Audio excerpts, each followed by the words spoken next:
నల్గొండ పర్యటనలో మంత్రి Komatireddy Venkatareddy hot comments చేశారు. ప్రతి పేదవారి కన్నీరు తుడిచేందుకు కాంగ్రెస్ ప్రభుత్వం కంకణం కట్టుకుందన్నారు. 20 ఏండ్లో లెక్క ఇప్పుడు లెక్క అంటూ అభివృద్ధి అంటే ఏంటో చేసి చూపిస్తామని సవాల్ విసిరారు. కాంగ్రెస్ నేతల మాటలు తప్ప మడమ తిప్పమని, నల్గొండలో గుండాయిజం రౌడీయిజం లేకుండా చేస్తామని బహిరంగంగా తెలిపారు.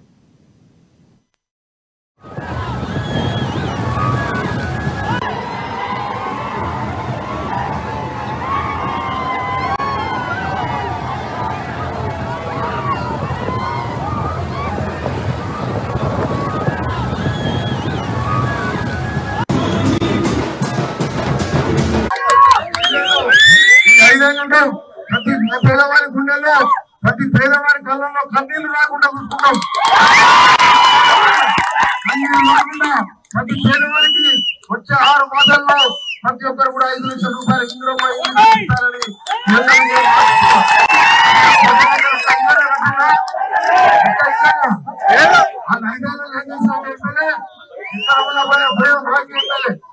ఈ పక్కకున్న ఖాళీ స్థలం ఎలక్షన్ కోడ్ ఉన్నాయి.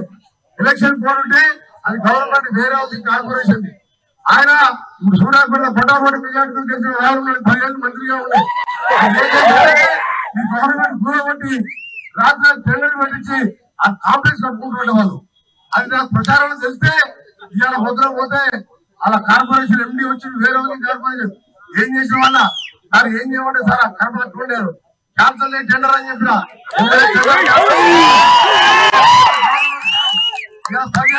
భారత భారత